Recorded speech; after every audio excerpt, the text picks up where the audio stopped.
दोस्तों, एक ऐसी अभिनेत्री जिसकी खूबसूरती का कोई जवाब नहीं, एक ऐसी दिलकश मुस्कान जो फिर कभी दिखाई नहीं दी, एक ऐसी नायिका जिसने हर किसी के दिल को जीता लेकिन अपने दिल को नहीं जीत पाई। वह सुंदरता की ऐसी मूरत थी कि जिसने भी एक बार देखा वह कभी भूल नहीं पाया। देश विदेश सबने माना उनकी खूबसूरती का लोहा। वो थी सौंदर्य की देवी, सबके दिलों पर जादू करने वाली मधुबाला।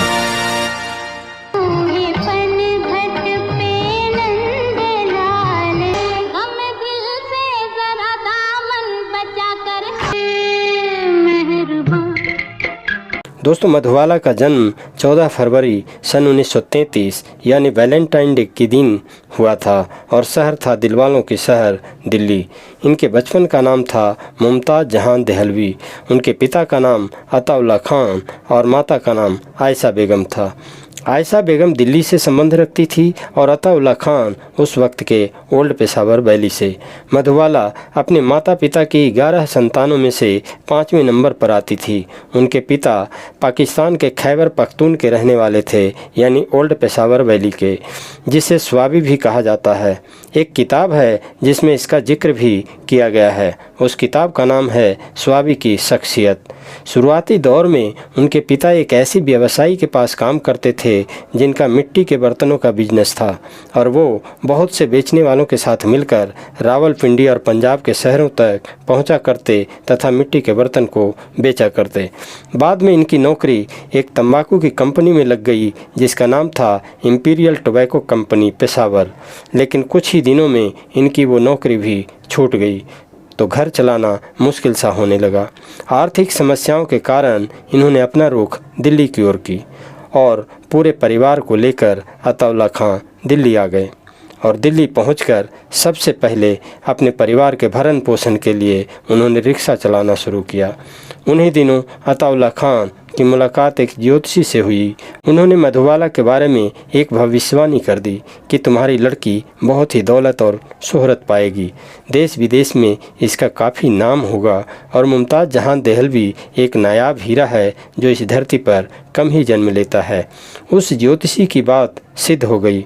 एक बार बेबी मुमताज़ को दिल्ली आकाशवाणी केंद्र में जाने का मौका मिल गया। उन दिनों आकाशवाणी में बच्चों के ऊपर एक कार्यक्रम हुआ करता था जिसका नाम था निशाना और श्रृंगार। कार्यक्रम को प्रस्तुत करते थे संगीतकार खुर्शीद अनवर। जिस दिन बेबी मुमताज़ का कार्यक्रम होना था उसी दिन संगीतकार मदन मोहन के पिता राय बहादुर चुन्नीलाल भी दिल्ली आए हुए थे। उन्होंने बच्चों के कार्यक्रम में इस दमकती सी अप्सरा बेबी मुमताज़ को देखा और राय बहादुर चुन्नीलाल इनसे काफ़ी प्रभावित हो गए।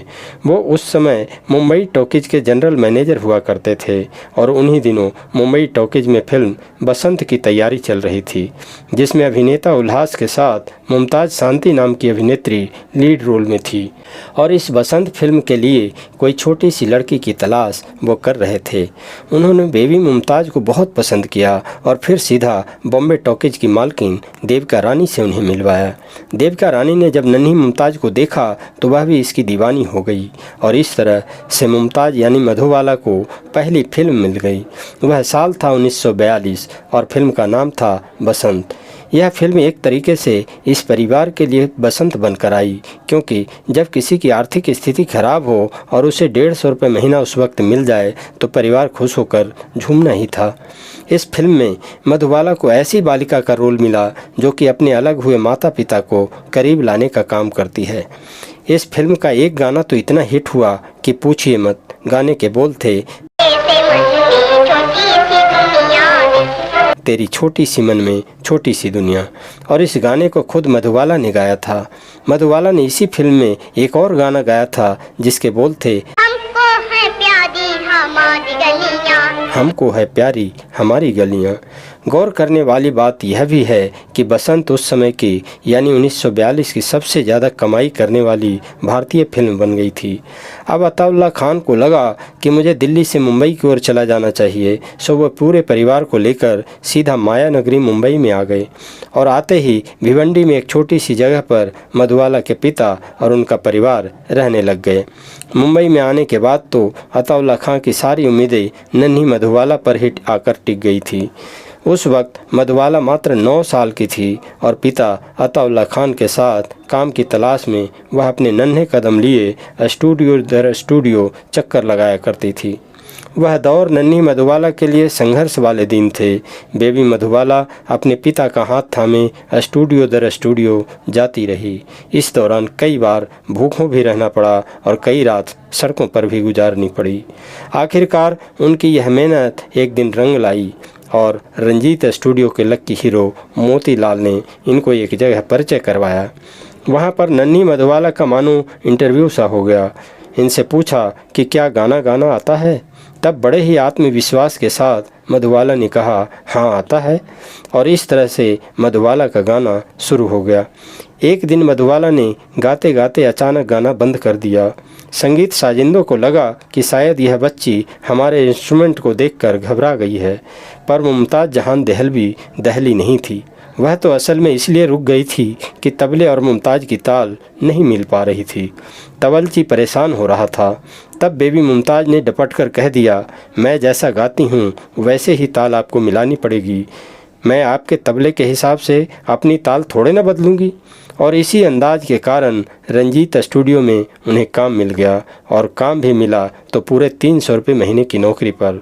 और इस तरह से 1944 में आई मुमताज़ महल फिल्म, 1945 में आई धन्ना भगत फिल्म और 1946 में बेबी मुमताज़ की कई और फिल्में आई जिसमें पुजारी, फुलवारी, वीर राजपुतानी नामक फिल्में प्रमुख हैं। फुलवारी उस साल की तीसरी सबसे ज़्यादा कमाई करने वाली फिल्म बन गई और बाल कलाकार के रूप में उनकी आखिरी फिल्म की बात करें तो वह थी वीर राजपुतानी। उनके कई दोस्त भी बनते चले गए और उस समय दोस्त बनी थी बेबी महजबीन। बेबी महजबीन भी काम की तलाश में स्टूडियो के चक्कर लगाया करती थीं। आगे चलकर बेबी महजबीन बन गई थी मीना कुमारी और बेबी मुमताज़ बन गई मधुबाला। गौरतलब यह भी है कि मधुबाला ने मीना कुमारी को हमेशा ही पसंद किया और मधुबाला का कहना था कि मीना कुमारी एक अनोखी आवाज़ की मल्लिका हैं जो किसी के पास भी नहीं है। मधुबाला की जीवन की गाड़ी फिल्मों में तो चल पड़ी थी पर संघर्ष की गाड़ी अभी भी थमी नहीं थी।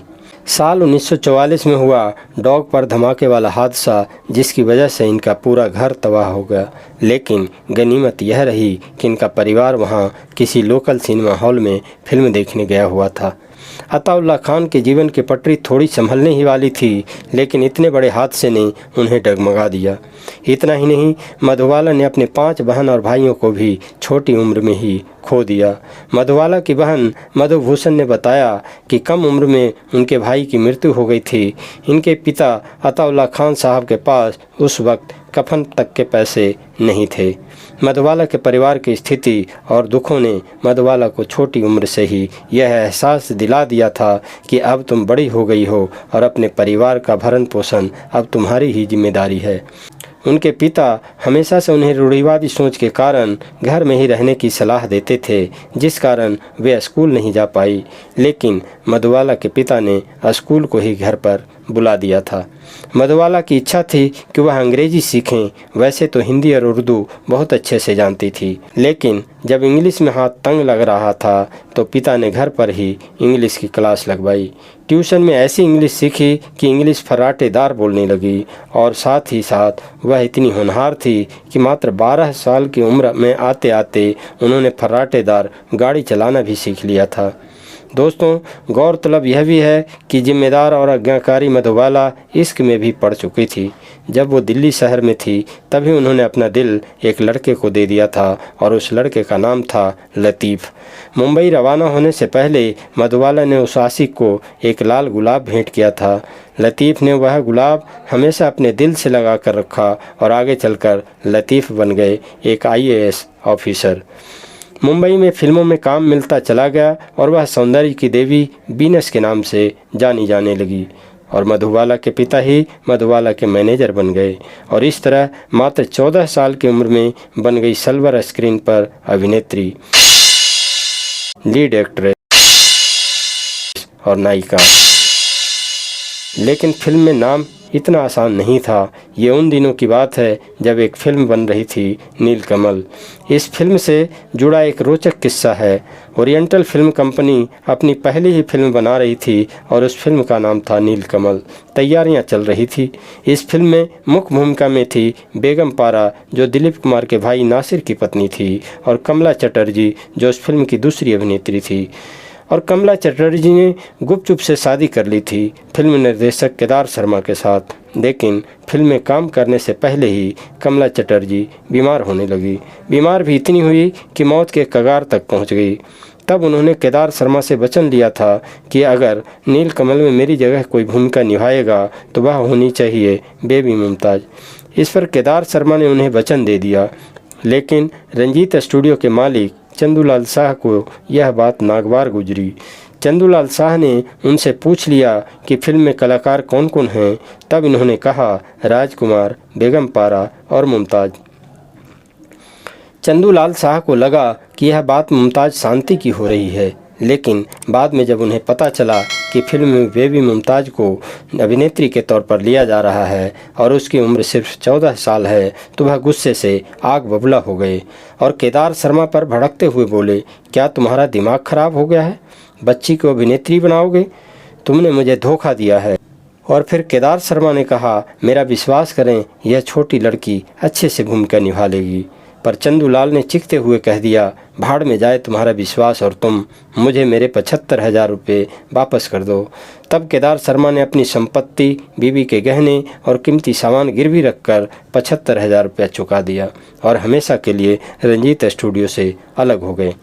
लेकिन नीलकमल का ख्याल उनके दिल में अभी भी बसा हुआ था और आखिरकार यह फिल्म बनकर तैयार हो गई और पहली बार बेबी मुमताज़ जहान देहलवी बनी मुमताज़ और दुनिया के दिलों पर उन्होंने जादू कर डाला। मधुबाला के साथ बतौर अभिनेता नजर आए राज कपूर। राज कपूर की भी यह पहली फिल्म थी। राज कपूर ने जब पहली बार मधुबाला को देखा तो वो भी देखते ही रह गए। राज कपूर कहते थे कि मधुबाला को खुद ईश्वर ने अपने हाथों से तराशा है और यह बात सच भी है कि जैसे ही 1947 में नीलकमल फिल्म प्रदर्शित हुई तो मधुबाला को लोगों ने देखा और देखते ही उनकी खूबसूरती में खो गए और उन्हें नाम मिला सौंदर्य की देवी। ऐसा भी कहा जाता है कि जब केदार शर्मा ने पहली बार मधुबाला को देखा था तो वो भी देखते ही रह गए थे। और यहाँ यह भी गौरतलब है कि लेखक केदार शर्मा ने इस फिल्म की पटकथा तो लिखी ही थी, लेकिन साथ ही साथ निर्माण और निर्देशन का भी काम किया था। और उनका जो विश्वास था मधुबाला के हुनर और उनकी खूबसूरती पर, वह सही साबित हुआ। मधुबाला दिखने में तो खूबसूरत थी ही, बल्कि दिल की भी बहुत हसीन थी। कहा जाता है कि मधुबाला जब फिल्म के सेट पर होती थी तो हर किसी के चेहरे पर एक खुशी का आलम हुआ करता था। एक अजीब सा आकर्षण था जिसमें हर कोई कैद हो जाया करता था। और हंसमुख तो इतनी थी कि एक बार सेट पर हंसना शुरू कर दे तो उन्हें रोक पाना बड़ा ही मुश्किल होता था। नीलकमल फिल्म में मधुबाला के अभिनय को बहुत सराहा गया। खुद फिल्म के लेखक, निर्माता, निर्देशक केदार शर्मा मधुबाला के लिए नीलकमल की शूटिंग के दौरान हुए कुछ अनुभवों को हमेशा शेयर करते रहे। उनका कहना था कि मुझे ना तो उसका रूप दिख रहा था और ना ही उस लड़के की कच्ची प्रतिभा, मुझे तो उसके बुद्धिमानी और कठिन परिश्रम ने काफ़ी प्रभावित किया था। मधुबाला मशीन की तरह काम करती रही, बिना रुके, बिना थके। कभी सेट पर खाना खाने को चूक भी जाती तो कभी मलाड से दादर 3rd क्लास के डिब्बे में बैठ कर आती, लेकिन कभी लेट नहीं होती और ना ही कहीं पर एब्सेंट हुआ करती। इतनी सी कम उम्र में उन्होंने परिवार के पूरे कर्तव्य निभाए और एक आज्ञाकारी बेटी बनी। राज कपूर और मधुबाला की आगे जो फिल्में आई उनमें चित्तौड़ विजय, अमर प्रेम, दिल की रानी और 2 उस्ताद थी। नीलकमल के बाद तो मधुबाला के पास फिल्मों की झड़ी सी लग गई। चित्तौड़ विजय, दिल की रानी और मेरे भगवान, इस तरह से 4 फिल्में 1947 में आई और 1948 में भी कई फिल्में आई जिनमें कुछ फिल्में फ्लॉप साबित हुई। कारण थे उनके पिता उनके पिता हमेशा हर फिल्म का चुनाव कर लिया करते थे, क्योंकि वह चाहते थे कि ज़्यादा से ज़्यादा पैसा कमाया जाए, क्योंकि परिवार का पालन पोषण करना है। और वो चाहते थे कि मधुबाला के लिए फिल्म में चाहे कैसा भी रोल क्यों न हो, बस एक मौका मिल जाए और काम मिल जाए। फिल्म असफल हो या सफल, इससे कोई लेना देना नहीं होता था। पर मधुबाला ने भी कभी हार नहीं मानी। पिता के कहते वह फिल्म में काम करती रही। और फिर आया साल 1949।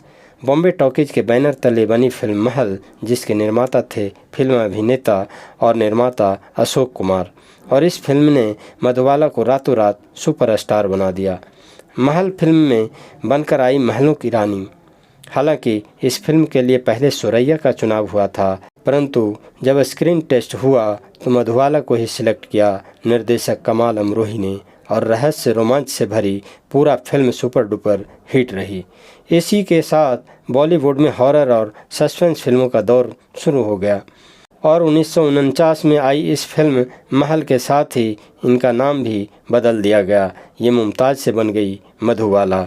और मधुबाला नाम ऐसा पड़ा कि पूरी दुनिया में मशहूर हो गया। और इसी के साथ ये 1950 के दशक की सबसे अधिक कमाई करने वाली तथा सबसे प्रसिद्ध अभिनेत्री बन गई।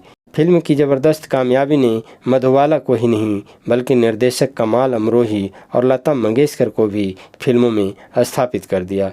इस फिल्म के गीत आएगा आने वाला, जो आज भी बहुत पसंद किया जाता है, महल फिल्म की कामयाबी के साथ ही मधुबाला की ज़िंदगी में एक और किस्सा जुड़ गया। जब महल की शूटिंग कर रही थी तब कमाल अमरोही और मधुबाला के दिल एक दूसरे के लिए धड़कने लगे थे। गौरतलब बात यह भी रही कि अताउल्ला खां साहब भी इस बात से वाकिफ़ थे और उन्हें इस शादी से कोई एतराज़ भी नहीं था। कमाल अमरोही पहले से ही शादीशुदा थे, पर मधुबाला ये रिश्ता किसी और पत्नी के साथ साझा नहीं करना चाहती थी। वहीं कमाल अमरोही भी अपनी पत्नी को तलाक नहीं दे पा रहे थे। और इसी कशमकश के बीच मधुबाला और कमाल अमरोही का प्यार परवान चढ़ने से पहले ही खत्म हो गया। 1949 में फिर मधुबाला की दौलत और अपराधी फिल्म आई। 1950 से 1951 के बीच परदेश, निशाना, हंसते आंसू, बेकसूर, मधुबाला, तराना, नादान, बादल नामक फिल्में आई। वहीं 1952 से 1954 तक साकी, संगदिल, रेल का डिब्बा, अरमान जैसी कई फिल्मों में उनका अभिनय काबिले तारीफ रहा। मधुबाला ने अपने अभिनय और सौंदर्य के ऐसे करिश्मा पेश किए कि नीलकमल फिल्म बनते समय मधुबाला को लेने से जो नाराज थे चंदूलाल शाह, उनको भी इनकी प्रतिभा का एहसास हो गया। 75,000 रुपये वापस मांगने वाले चंदूलाल शाह मधुबाला के सौंदर्य और प्रतिभा के ऐसे कायल हुए कि उन्होंने मधुबाला के नाम से ही फिल्म बना डाली। यही नहीं, मधुबाला की फिल्म हंसते आंसू भी अपने आप में एक कमाल का किस्सा लिए हुए है। यह फिल्म भारतीय सिनेमा की पहली ए सर्टिफिकेट पाने वाली फिल्म थी, जिसे सेंसर बोर्ड ने ए सर्टिफिकेट दिया और कहा यह एडल्ट फिल्म है। इस फिल्म में अभिनेत्री थी मधुबाला। और फिल्म जब रिलीज हुई तब मधुबाला को यह फिल्म देखने से रोक दिया गया था, क्योंकि जब रिलीज हुई थी तो कहा गया कि आप नाबालिग हैं, अभी आपकी उम्र सिर्फ 17 वर्ष है, आप यह फिल्म नहीं देख सकते। मधुबाला के चर्चे ऐसे थे कि हर निर्देशक उन्हें अपने फिल्म में लेना चाहता था। कोई भी अभिनेता उनके साथ काम करने को बेताब रहता था। बॉलीवुड के साथ साथ हॉलीवुड भी मधुबाला की खूबसूरती से अछूता नहीं रहा। उन्हें बॉलीवुड की मर्लिन मोनरो कहा जाने लगा। वहीं वह पहली ऐसी बॉलीवुड अभिनेत्री बनी जिन्हें इंटरनेशनल मैगजीन में बोल्ड फोटोशूट भी करवा लिया और सिनेमा की पुरानी रूढ़ियों को तोड़ डाला। जब जाने माने फोटोग्राफर जेम्स वर्क ने भारत का दौरा किया तो उन्होंने मधुबाला की बहुत सारी तस्वीरें खींच डाली और अपनी लाइफ मैगजीन में प्रकाशित किया। मैगजीन में इंटरनेशनल फिल्म इंडस्ट्री का जिक्र हुआ और लिखा गया द बिगेस्ट स्टार मधुबाला। और 1952 के अगस्त में थिएटर आर्ट मैगजीन में पूरे पेज पर मधुबाला की तस्वीर भी छपी और तस्वीर के साथ शीर्षक दिया गया दुनिया का सबसे बड़ा सितारा, जो बेवरली हिल्स में भी नहीं है। बॉलीवुड के निर्देशक कापरा मधुबाला की खूबसूरती को देखकर अचंभे में पड़ गए, पर मधुबाला की ज़िंदगी और रियल में तो अताउल्ला खां सबसे बड़ा नाम थे। उन्होंने हॉलीवुड के लिए मना कर दिया और यह कहते हुए मना किया कि मधुबाला को छुरी और कांटे से खाना खाने नहीं आता, इसीलिए विदेश नहीं जाएगी। मधुबाला जहाँ अपना लोहा दुनिया से मनवा चुकी थी, वहीं वह अपने अंदर एक साधारण सा जीवन जी रही थी। मधुबाला कहती थी, मुझे नहीं पता कि पैसा कहाँ खर्च करना है, मुझे ज्वेलरी और कपड़ों का शौक़ कभी नहीं है, मैं घूमना फिरना पसंद नहीं करती और ना ही बाहर आती जाती हूँ। ऊपर वाले की कृपा से जीवन की सभी खुशियाँ अपने घर में ही पूरी हो जाती है और मैं यहीं पर खुश हूँ।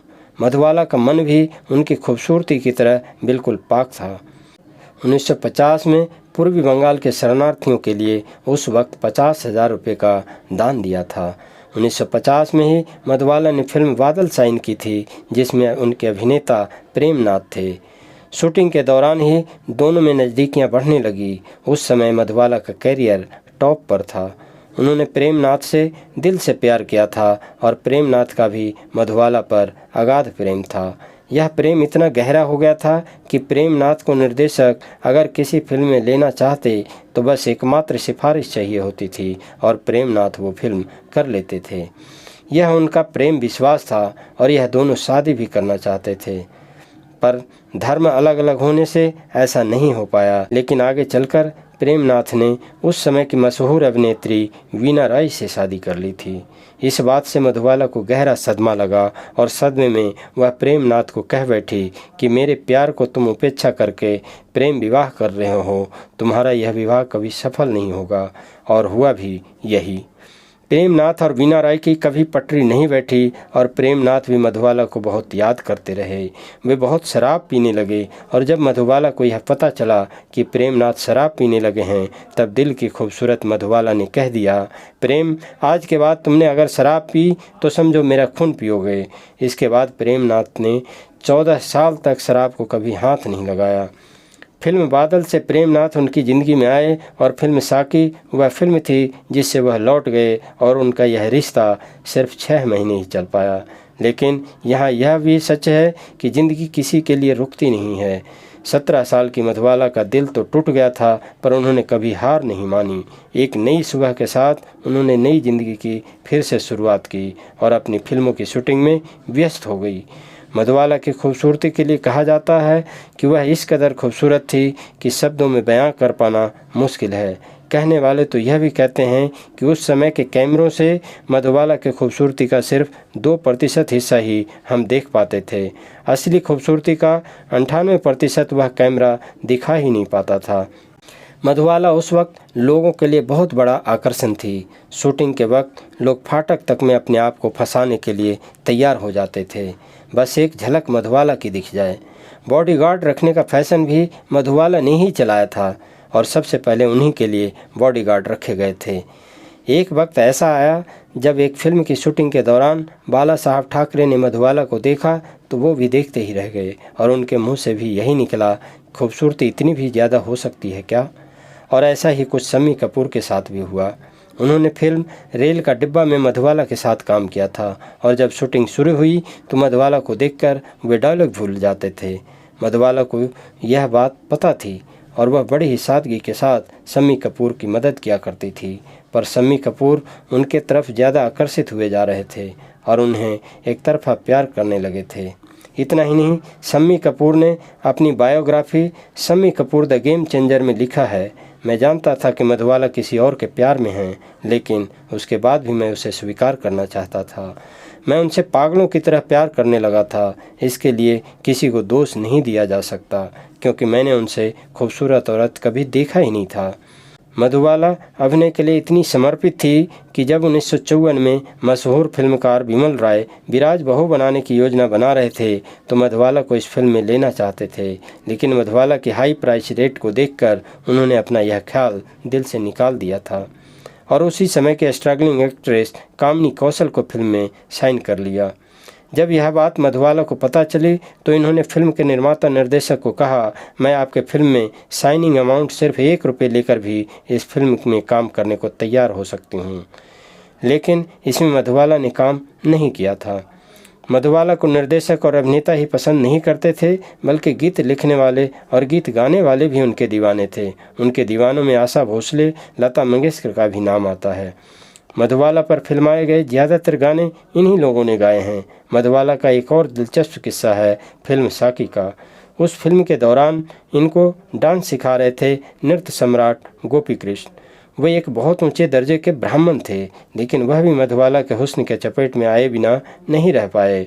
उनका मधुबाला से कोई प्रेम संबंध नहीं था, लेकिन फिल्म में जब डांस सिखा रहे थे तो इनकी खूबसूरती के दीवाने हो गए। एक दिन ब्रेक टाइम में जब मधुबाला ने उन्हें नाश्ता ऑफर किया तो वह मधुबाला को देखते देखते इतने अभिभूत हो गए कि चिकन और मटन भी खा गए। नॉनवेज तो खा चुके थे, लेकिन उन्हें पता ही नहीं था। जब सेट पर कुछ लोगों ने मधुबाला से पूछा कि आपने उन्हें क्या खिला दिया, तब मधुबाला ने मासूमियत के साथ कहा कि मैंने जो खाया वही उन्हें खिलाया।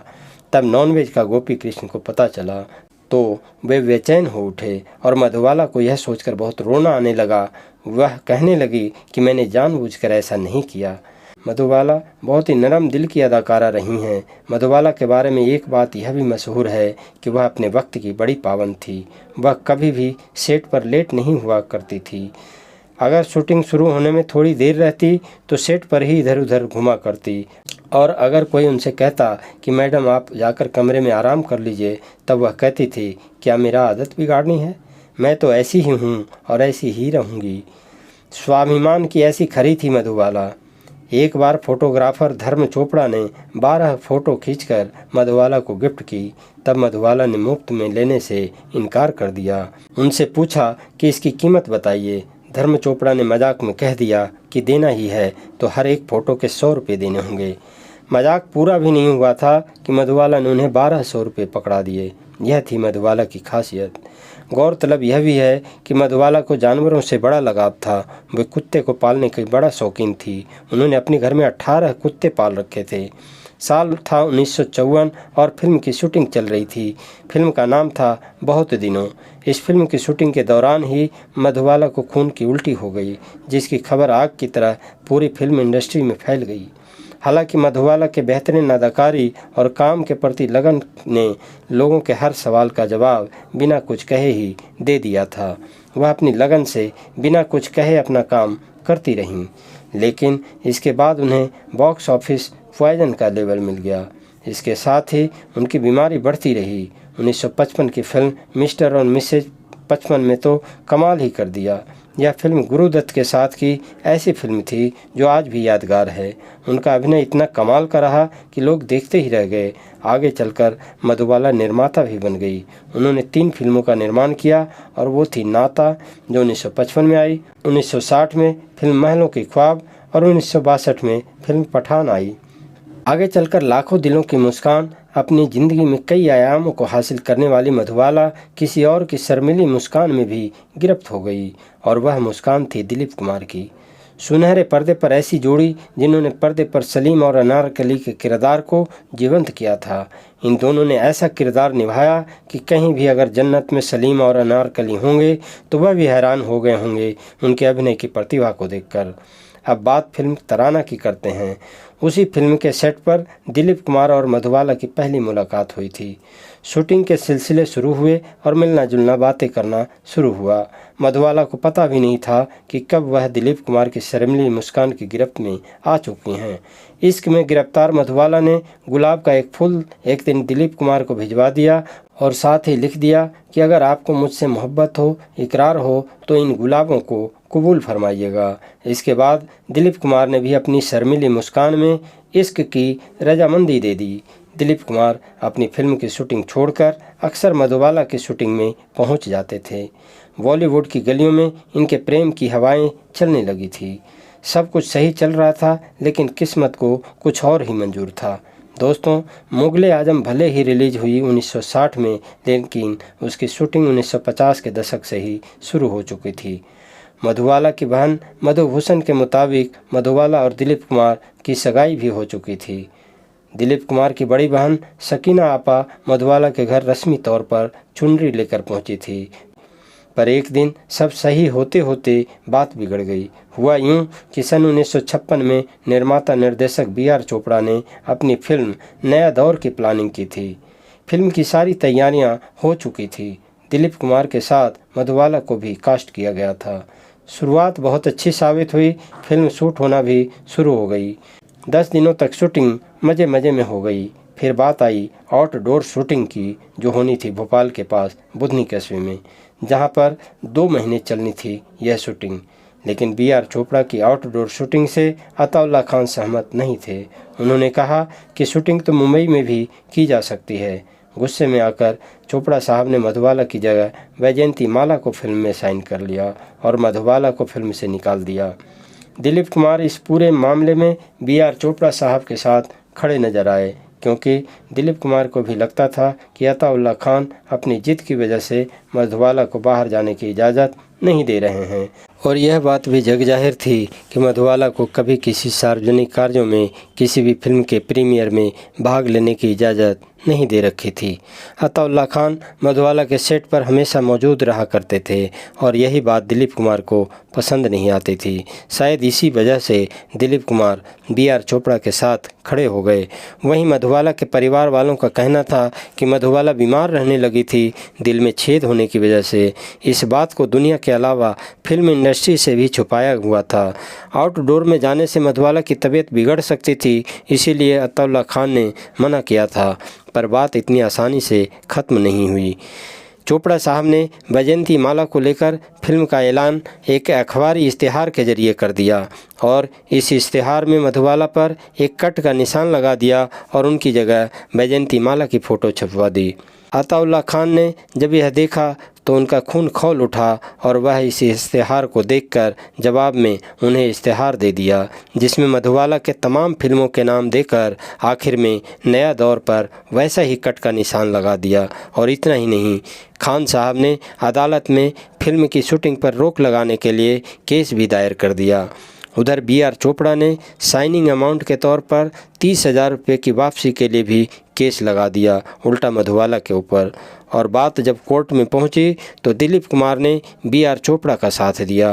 दिलीप कुमार से सारे सवालों के साथ यह भी पूछा गया कि क्या वह मधुबाला से प्यार करते हैं। इस सवाल का पूछना भी लाजमी था, क्योंकि उस समय हर कोई इन दोनों के प्यार से वाकिफ़ था। Magistrate R.S. पारिक की अदालत में सबके सामने दिलीप कुमार ने कहा, हाँ, मैं मधुबाला से प्यार करता हूँ और करता रहूँगा। पर यह सबसे बड़ी बदकिस्मती रही कि दिलीप कुमार और मधुबाला के बीच कोई झगड़ा न होते हुए भी उनकी राहें अलग हो गई। 7 साल का गहरा प्यार कुछ ही दिनों में यूं बिखर जाएगा, किसी ने सोचा भी नहीं था। मधुबाला की बहन मधुभूषण के अनुसार निर्देशकों और फिल्म के दिग्गज लोगों के द्वारा बी.आर. चोपड़ा और अताउल्लाह खान में सुलह करवा दी गई थी, पर मधुबाला को इस बात से बहुत बड़ा दुख लगा था कि दिलीप कुमार ने उनके पिता का साथ न देकर किसी और का साथ दिया था। मधुबाला ने दिलीप कुमार से कहा भी था कि उनके पिता से वह सॉरी बोल दें और गले लगा लें तो बात बन सकती है, और मधुबाला ने यह भी कहा यह सिर्फ घर पर ही करना है। पर ऐसा करने के लिए दिलीप कुमार राजी नहीं हुए और महज एक सॉरी शब्द न बोलने के कारण इतनी बड़ी दूरी बन गई जो कभी मिट नहीं पाई। कई लोगों का यह भी कहना था कि अताउल्लाह खान मधुबाला की शादी नहीं करना चाहते थे। ज़रा सोचिए, अगर ऐसा होता तो मधुबाला के पिता कमाल अमरोही के लिए भी हाँ क्यों करते। दिलीप कुमार और अताउल्लाह खान की ऐसी नासमझी और ना देखने वाली जंग ने इनके रिश्तों में जंग लगा कर रख दी। दिलीप कुमार ने मधुबाला को यह तक कह दिया था कि वह अपने पिता के सारे रिश्ते ख़त्म कर दें तो उनसे निकाह कर लेंगे।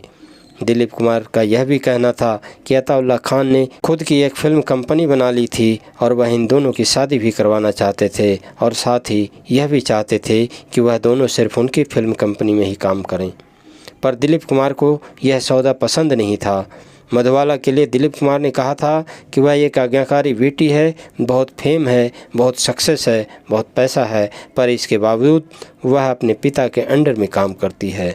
सबसे बड़ी कमी इनकी यही है कि वह अपने परिवार को कभी भी नहीं छोड़ सकती। और दूसरी तरफ मधुबाला को भी दिलीप कुमार के प्यार के आगे अपने पिता का दुलार ज़्यादा पसंद आई। वह मानती थी कि आज वो जो कुछ भी हैं वह अपने पिता की वजह से ही हैं, और इसीलिए उन्होंने अपने पिता की इज्जत की खातिर अपने प्यार को छोड़ दिया। मुग़ल आज़म फिल्म की शूटिंग ख़त्म होते होते इनके बीच दूरियां इतनी हो गई कि साथ काम करते हुए भी एक दूसरे से बात नहीं करते। आपस में दुआ सलाम भी बंद हो चुका था। दिलीप कुमार ने भी अपनी बायोग्राफी में इस बात का जिक्र किया है कि हम मुग़ल आज़म के लिए पर्दे पर अमर प्रेम निभा रहे थे, लेकिन असल ज़िंदगी में हमारे रिश्ते ख़त्म हो चुके थे। मुग़ल आज़म के एक रोमांटिक सीन को तो फेवरेट रोमांटिक सीन गिना जाता है। जब सलीम की गोद में अनारकली सिर रखकर लेटी हुई है और उस्ताद तानसेन का आलाप चल रहा है और सलीम अनारकली के चेहरे पर पंख घुमा रहा है। पर असल ज़िंदगी में उस वक्त बात तो छोड़िए, हम रस्मी दुआ सलाम भी नहीं किया करते थे। 50 के दशक में ही मधुबाला की बीमारी का भी पता चल गया था। उनके परिवार ने भी इस बात को स्वीकार कर लिया था। यह बात इसीलिए छुपाई गई क्योंकि मधुबाला उस वक्त काफ़ी फिल्में कर रही थी। अगर यह बात बाहर निकलती कि मधुबाला के दिल में छेद है तो मधुबाला के कैरियर को विराम लग सकता था। कई निर्माता निर्देशकों को भारी नुकसान उठाना पड़ सकता था। मुग़ल आज़म के शूटिंग के दौरान भी मधुबाला की तबीयत खराब रहा करती थी, पर उन्होंने इस बात का एहसास किसी को भी नहीं होने दिया। यहाँ तक कि मधुबाला अपनी नफासत और नज़ाकत को कायम रखने के लिए उबले पानी के सिवा कुछ भी नहीं पिया करती थी। मुग़ल आज़म के शूटिंग के दौरान मधुबाला को कुएं और पोखर का गंदा पानी तक पीना पड़ा था। यही नहीं, अनारकली बनी मधुबाला पर असल लोहे की जंजीरें लाद दी गई ताकि सीन ओरिजिनल लगे। बीमारी की वजह से उन्हें ज़्यादा तकलीफ़ हो रही थी। मधुबाला की जगह जगह से स्किन भी छिल गई थी, पर वह हमेशा यही कहती थी कि मैं तकलीफ़ में हूँ तो सहन कर जाऊँगी, पर अनारकली बनने का मौका बार बार नहीं मिलेगा। इसी फिल्म के शूटिंग के दौरान फिल्म के एक सीन में सलीम अनारकली को एक थप्पड़ मारता है। दिलीप कुमार ने ऐसा करारा तमाचा मारा था कि सेट पर मौजूद तमाम लोग हिल गए थे। मधुबाला को भी अपने आप को संभालने में वक्त लग गया था। रियल लाइफ में अधूरे प्यार की ऐसी हार थी जिसके कारण उन्हें खुद ही होश नहीं रहा और असल में उन्होंने मधुबाला को थप्पड़ मार दिया था। 5 अगस्त 1960 में फिल्म रिलीज हुई और मुग़ल आज़म फिल्म ने सफलता के कई आयामों को तोड़ दिया। यह फिल्म सबसे अधिक कमाई करने वाली फिल्म साबित हुई। इस जोड़ी ने तराना के बाद 1952 में संग दिल और 1954 में अमर फिल्म में एक साथ काम किया था। मुग़ल आज़म फिल्म की कामयाबी के बाद मधुबाला की फिल्म आई बरसात की रात। इस फिल्म में इनके साथ थे भरत भूषण। 1960 में दोनों फिल्मों की कामयाबी की वजह से मधुबाला का फिल्मी कैरियर आसमान की बुलंदियों तक जा पहुंची थी। उन्हीं दिनों उनकी ज़िंदगी में आए अभिनेता और गायक किशोर कुमार। फिल्म महलों के ख्वाब की शूटिंग के दौरान किशोर कुमार और मधुबाला की मुलाकात हुई और इसके बाद दोनों ने ढाके की मलमल, हाफ टिकट, झुमरू, चलती का नाम गाड़ी फिल्मों में साथ काम किया। फिल्म के सेट पर किशोर कुमार मधुबाला को बहुत हंसाया करते थे। किशोर कुमार की शरारतें, उनके चुटकुले मधुबाला को दिल खोलकर हंसने पर मजबूर कर देते थे और ऐसे में मधुबाला के पास 3 लोगों का प्रस्ताव आ गया शादी के लिए, जिनमें भारत भूषण, प्रदीप कुमार और किशोर कुमार के नाम थे। मधुबाला ने अपनी दोस्त नरगिस से संपर्क किया और उनसे बात की, लेकिन नरगिस ने नाम सुझाया भारत भूषण का। पर किशोर कुमार मधुबाला का ध्यान अपने प्रति दिलवाने में कामयाब हो रहे थे। किशोर कुमार मधुबाला के साथ किसी भी फिल्म में काम करने को तैयार थे, बेकरार थे, ताकि उन्हें मधुबाला के करीब आने का मौका मिल सके। यही नहीं, 1959 में मधुबाला जाग उठा इंसान में सुनील दत्त के साथ भी नजर आई थी और यह फिल्म शक्ति सावंता की फिल्म थी। शक्ति सावंता इस जोड़ी को लेकर एक और फिल्म बनाना चाहते थे। जब यह बात किशोर कुमार को पता चली तो जिद करने लगे कि मधुबाला के अपोजिट उन्हें ही लिया जाए। शक्ति सावंता ने समझाया कि यह रोल आपके लायक नहीं है। किशोर कुमार नहीं माने। इसके बाद शक्ति सावंता ने किशोर कुमार और मधुबाला को लेकर नोटी बॉय नाम की फिल्म की घोषणा कर डाली। किशोर कुमार की दीवानगी बढ़ती ही जा रही थी, यहाँ तक कि शादी करने के लिए मधुबाला को मनाया भी तो कैसे। टेबल फैन के आगे हाथ करते हुए बोली, तुम मुझसे शादी के लिए ना करोगी तो मैं अपना हाथ काट लूँगा। किशोर कुमार मधुबाला का रिश्ता धीरे धीरे मजबूत होने लगा। अब मधुबाला को भी किशोर कुमार की दीवानगी पर यकीन होने लगा था। फिल्म की शूटिंग शुरू हुई, लेकिन 2-4 दिनों की शूटिंग के बाद ही मधुबाला ज़्यादा बीमार होते चली गई। डॉक्टर ने उन्हें पूरी तरह आराम करने की सलाह दी। मधुबाला को ऑपरेशन करवाने के लिए लंदन जाना था, लेकिन उससे पहले वह शादी करना चाहती थी। मधुबाला ने अपने रिश्तेदार से भी यह जिक्र किया था कि वह शादीशुदा ज़िंदगी बिताना चाहती है, और जब मधुबाला की बीमारी का किशोर कुमार को पता चला, उन्हें मालूम हुआ कि वह ज़्यादा परेशान हैं और लंदन जाने से पहले शादी करना चाहती हैं, तो वे मधुबाला से मिलने पहुँचे। लेकिन अताउल्ला खान ने किशोर कुमार को कहा कि वह लंदन से आने के बाद ही मधुबाला की शादी करेंगे, पर किशोर कुमार ने मधुबाला की इच्छा पूरी करने के लिए उनसे पहले ही शादी करने की बात कह दी और इस तरह मधुबाला और किशोर कुमार ने कोर्ट मैरिज कर लिया। गौरतलब यह भी है कि किशोर कुमार ने शादी के लिए अपना धर्म तक बदल लिया था और उन्होंने अपना नाम करीम अब्दुल्ला रखा था, पर उनकी शादी किशोर कुमार के माता पिता को कभी भी स्वीकार नहीं थी। किशोर कुमार ने उन्हें मनाने के लिए हिंदू रीति रिवाज से भी शादी की, फिर भी उनके माता पिता नहीं माने, क्योंकि उन्हें लगता था कि किशोर कुमार और उमा देवी की तलाक की वजह मधुबाला ही थी। यही नहीं, फिल्म इंडस्ट्री में किसी को भी इनकी शादी पर यकीन नहीं हो रहा था। कहाँ मधुबाला जैसी सौंदर्य की देवी और कहाँ मस्त मौला मनमौजी किशोर कुमार। बेमेल शादी नजर आ रही थी। खैर, शादी हुई भी और दोनों लंदन गए, लेकिन वहाँ डॉक्टर ने ऑपरेशन के लिए मना कर दिया, क्योंकि उस समय ऐसी मेडिकल सुविधाएं नहीं थी जो मधुबाला का इलाज कर सके। यहाँ तक कि डॉक्टर ने यह भी कह दिया कि मधुबाला के पास जीने के लिए सिर्फ 2 साल ही बचे हैं, और इस बात से मधुबाला और किशोर कुमार को बहुत बड़ा झटका लगा। शादी के बाद मधुबाला की तबीयत ज़्यादा खराब होती चली गई। हालांकि इस बीच passport, Jhumru, boyfriend, half ticket और शराबी जैसी फिल्में प्रदर्शित हुई। किशोर कुमार ने अपने आप को काम में बहुत व्यस्त कर लिया और इस कारण किशोर कुमार मधुबाला को पूरा टाइम नहीं दे पा रहे थे और मधुबाला को भी वहाँ इनकी कमी खलने लगी और इसीलिए वह अपने घर अरेबियन पैलेस में आकर रहने लगी। किशोर कुमार गाहे बगाए उनसे वहीं आकर मिल लिया करते थे और उनके इलाज का पूरा खर्च भी किशोर कुमार ने उठाया था। मधुबाला को बहुत कमी खल रही थी किशोर कुमार की। वह सोचती रहती थी कि पहले हल्की सी तबीयत खराब होती थी तो किशोर कुमार दौड़े चले आते थे, शूटिंग छोड़ देते थे, पर अब कई दिनों तक उनके घर का रुख ही नहीं होता है। मधुबाला किशोर कुमार के साथ रहना चाहती थी, पर वह कहते थे, मैं अकेला हूँ, तुम्हारी देखभाल नहीं कर पाऊँगा, तुम अभी यहीं रहो, मैं बाद में आकर तुम्हें ले जाऊँगा। पर यह भी सच है कि मधुबाला को लेने किशोर कुमार कभी नहीं आए।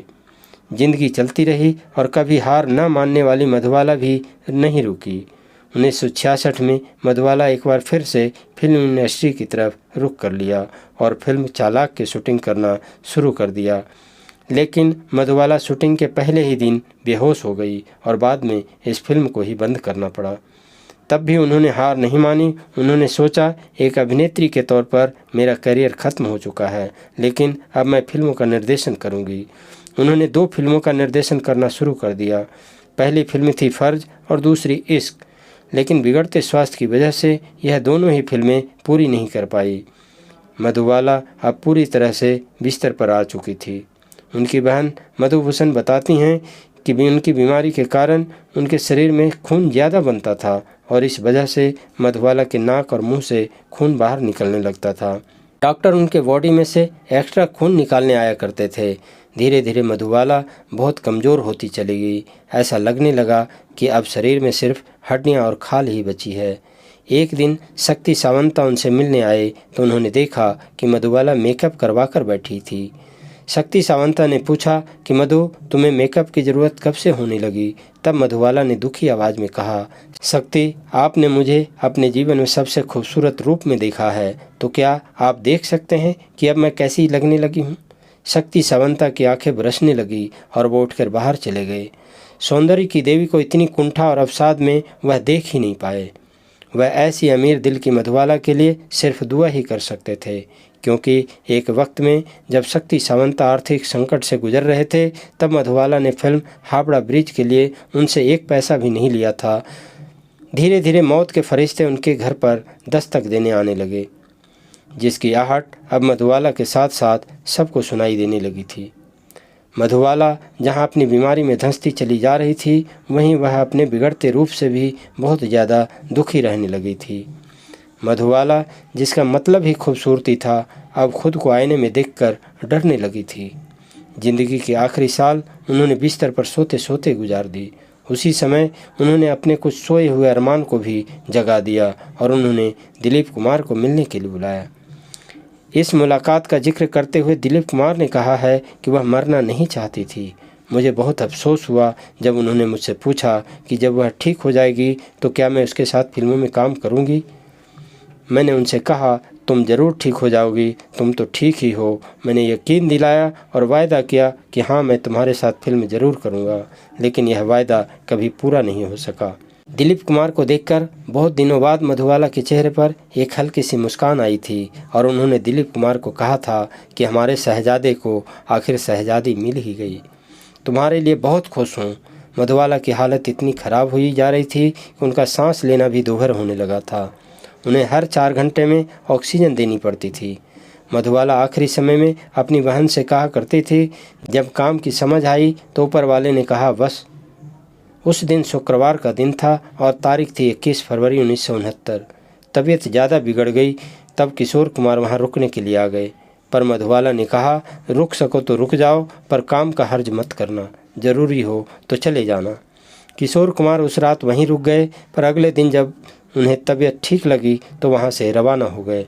लेकिन खान साहब ने कहा, किशोर टेलीफोन पास ही रखना, कभी भी ज़रूरत पड़ी तो मैं तुम्हें बुला भेजूँगा। और फिर वही हुआ जिसका डर था।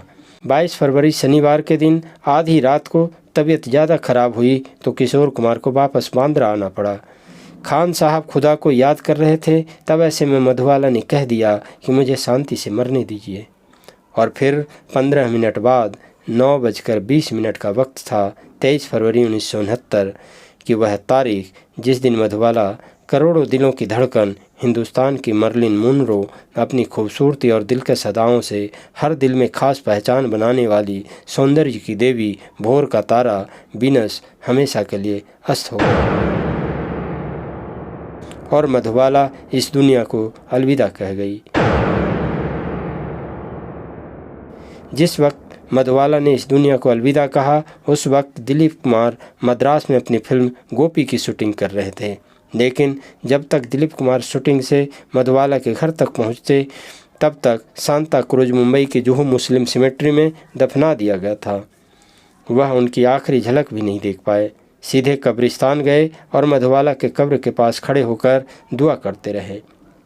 मधुबाला के मौत के बाद उनके पहले प्यार लतीफ़ भी वह गुलाब का फूल जो हमेशा से संभाल कर रखा था, उस फूल को उनकी कब्र पर लाकर चढ़ा दिया और हर 23 फरवरी को वह आते रहे और उस कब्र पर एक गुलाब का फूल चढ़ा कर जाते थे। अताउल्ला खान अपनी बेटी की कब्र पर फूट फूट कर रो रहे थे। रोने की वजह मधुबाला का दुनिया से चले जाना ही नहीं था, बल्कि उनके दिल में एक कसक थी। मधुबाला को वे कभी भी वो खुशियाँ नहीं दे पाए जिसकी वह हकदार थी। घर परिवार की जिम्मेदारी तो थी, लेकिन उन्होंने कभी भी अपने चेहरे पर शिकन तक नहीं लाई थी। उन्होंने अपने पिता से कभी कोई जिद नहीं की और ना ही उनकी कोई कभी बात टाली। ऐसी आदर्श बेटी का उदाहरण प्रस्तुत किया कि आज भी उनकी बातों को हम याद करते हैं। और हम ही क्या, वह तो ऐसी पाक दिल थी कि आज तक अंधेरी के गुरुद्वारे में उनके नाम की दुआएं की जाती है। मधुबाला भले ही मुस्लिम परिवार में पैदा हुई थी, पर गुरु नानक देव की वो बहुत बड़ी भक्त थीं। उनकी श्रद्धा का आलम यह था कि आखिरी समय में भी इनके पर्स में चप्पू जी साहिब की किताब मौजूद रही। फारसी भाषा में लिखे चप्पू जी साहिब का पाठ तब से करती थी जब वह अपने कैरियर की बुलंदी पर थी। उनकी फिल्म निर्माताओं से एक ही शर्त होती थी कि पूरे साल वह कहीं भी शूटिंग करें, पर गुरु पर्व पर वह मुंबई के अंधेरी गुरुद्वारे में मौजूद रहेंगी। और इस बात का खुलासा म्यूजिक डायरेक्टर एस महेंद्र ने भी किया था। जब एक दिन किसी फिल्म के सेट पर अगले शॉट की तैयारी चल रही थी, तो उस वक्त खाली वक्त में मधुबाला ने अपने पर्स में से एक छोटी सी किताब निकाली और सर ढककर पढ़ने लगी। अगले शॉट में जब उनका बुलावा आया तो वह पर्स और किताब एस महेंद्र को सौंप कर चली गई। जब उन्होंने यह किताब खोलकर देखी तो उसमें फारसी भाषा में जप्पू जी साहिब लिखा था। जब मधुबाला से महेंद्र ने इस बारे में पूछा तो मधुबाला ने बताया कि सब कुछ होने के बाद भी जब मैं अंदर से टूट चुकी थी तो एक दिन मेरे जानकार मुझे गुरुद्वारे लेकर गए। दर्शन करने के बाद मैंने मेरी परेशानी के बारे में ग्रंथी को बताया था। तब उन्होंने मुझे जप्पू जी साहिब का पाठ करने के लिए कहा था, लेकिन मुझे गुरुमुखी नहीं आती थी, इसलिए मैंने फारसी में लिखी यह किताब मंगवाई और इसे मैं रोज़ पढ़ती हूँ और मुझे अजीब सी शांति मिलती है। अंधेरी गुरुद्वारे के ग्रंथी बताते हैं कि मधुबाला कई सालों से इस सेवा को कर रही थी। सेवा थी गुरु नानक देव की जन्मोत्सव पर लंगर सेवा। इसे मधुबाला ने बखूबी निभाया था। लंगर में जितना भी खर्च आता था मधुबाला उसको खुद अपनी जेब से चुकाती थी। उसका चेक गुरुद्वारे के कमेटी को दिया करती थी। बात यहीं ख़त्म नहीं हुई। मधुबाला के इस दुनिया से चले जाने के बाद भी उनकी यह सेवा उनके पिता ने 6 साल तक निभाई। जब पिता का देहांत हो गया तब कमेटी ने और वहाँ के श्रद्धालुओं ने यह तय किया कि मधुबाला भले ही दुनिया में सशरीर नहीं है, लेकिन गुरु नानक देव के प्रति जो अगाध श्रद्धा थी उसके लिए वो गुरुद्वारा में हमेशा ही जीवित रहेगी और इनका ये लंगर हमेशा चलता रहेगा।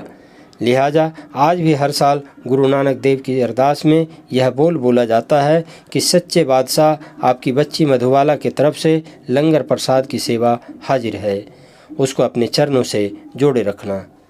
22 साल के अपने फिल्मी कैरियर में मधुबाला ने तकरीबन 74 बेहतरीन फिल्मों में काम किया और ऐसा किया कि आज भी यादगार है। मधुबाला के मौत के बाद सन 1971 में उनकी ज्वाला फिल्म रिलीज हुई और यह एक ऐसी रंगीन फिल्म है जिसमें मधुबाला नजर आई थी। मधुबाला को इस दुनिया से अलविदा कहे कई दशक बीत गए, लेकिन अपने अनुपम सौंदर्य और अभिनय के बदौलत वह आज भी इस भारतीय सिनेमा की आइकन बनी हुई हैं। आज भी भारतीय सिनेमा की शीर्ष अभिनेत्रियों में मधुबाला ने अपनी खूबसूरती की उपस्थिति दर्ज करवा रखी है। मधुबाला के न जाने कितनी बायोग्राफी लिखी जा चुकी है। बहुत से लेख आज भी प्रकाशित हो रहे हैं। आज भी उनके पोस्टर की डिमांड रहती है। वहीं 2007 में टॉप एक्ट्रेस की लिस्ट में इनका नाम टॉप पर था। मधुबाला की यादगार फिल्म मुगले आजम को सन 2004 में डिजिटल रूप से रंगीन करके वापस रिलीज किया गया था और उसके बाद भी यह फिल्म सुपर डुपर हिट रही थी। मधुबाला की याद में 18 मार्च 2008 को भारतीय डाक टिकट भी जारी किया गया। 10 अगस्त 2017 को मैडम तुसाद संग्रहालय में मधुबाला को अनारकली बनाकर याद किया गया था। वहीं 14 फरवरी 2019 को गूगल ने उनकी 86वीं जयंती पर गूगल का डूडल बनाकर उनकी जयंती को पेश किया था। लेकिन जहां पूरी दुनिया आज पूज रही है, याद कर रही है, वहां सन 2010 में इनकी कब्र के साथ ऐसा सलूक किया गया जो किसी को भी पसंद नहीं आया। उनके मकबरे पर मार्बल और शिलालेख के साथ कई कुरान की आयतें लिखी गई थी, लेकिन नई कब्रों की जगह बनाने के लिए उनकी कब्र को ध्वस्त कर दिया गया और उनके अवशेष किसी और अज्ञात स्थान पर रख दिए गए। लेकिन 2.5 इंच की जादुई मुस्कान वाली मधुबाला, जिसकी खूबसूरती ऐसी कि फूल भी मात खा जाए, चमक ऐसी कि चंद्रमा भी फीका पड़ जाए, अदाकारी में सबकी मल्लिका, भारतीय सिनेमा का ध्रुव तारा, हमेशा थी, हमेशा रहेगी। अपनी खूबसूरत रोशनी से वह हमेशा सबके दिलों में जिंदा रहेगी। फैशन आइकॉन मधुबाला को ना ही कभी भुलाया जा सकता है और ना ही कभी भूला जा सकता है। ऐसी थी हमारी मधुबाला। दोस्तों, उम्मीद करता हूँ कि आपको यह बायोग्राफी बहुत अच्छा लगा होगा।